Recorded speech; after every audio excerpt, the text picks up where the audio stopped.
bengong. Ada dua kitab di hadapan saya, yang satu Al-Quran, yang satu Injil.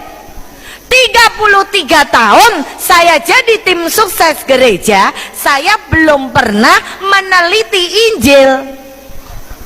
Akhirnya kan saya penasaran, Quran sudah saya pelajari kok nggak ada yang salah.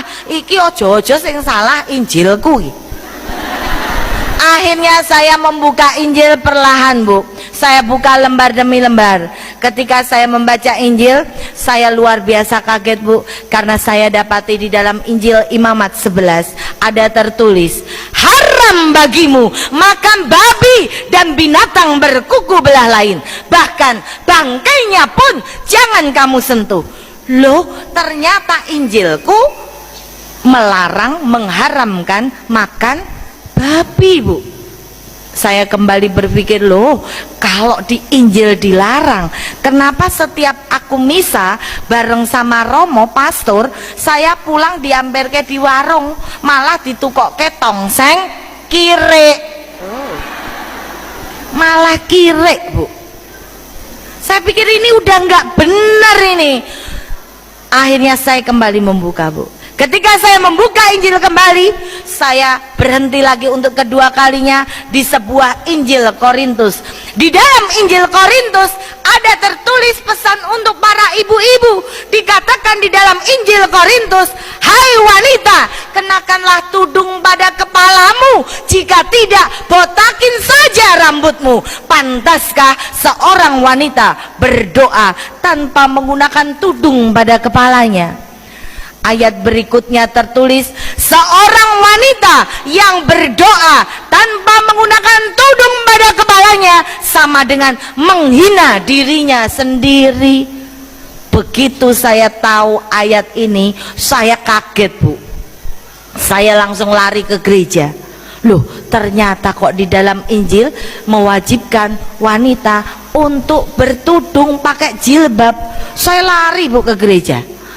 Saya pikir Injil saya salah. Begitu sampai di gereja, saya ketemu dengan ibunya Tuhan Yesus, Bu.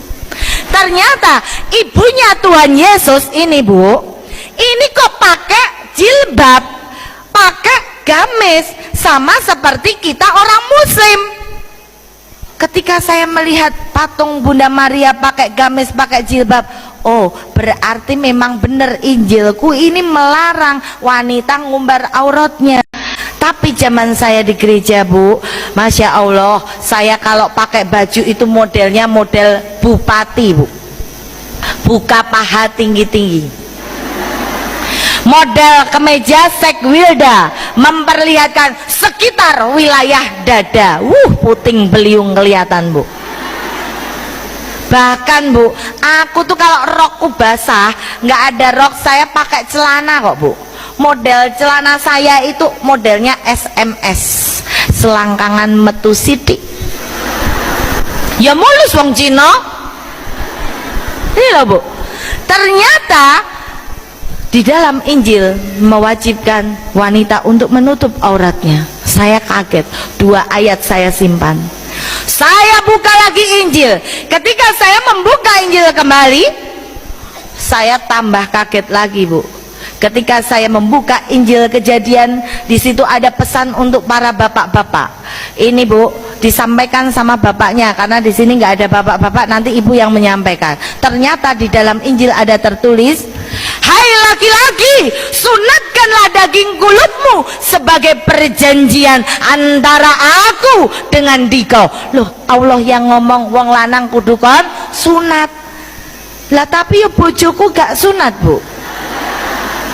Ternyata sunat selain untuk kesehatan, untuk kebersihan, ternyata sunat itu juga untuk kenikmatan, Bu. Nggih mboten, Bu? Ibu sing mboten jawab nggih mesti bapake dereng sunat. Bu, bagi ibu-ibu yang bapaknya belum sunat, ndang cepet disunatke, rasanya beda.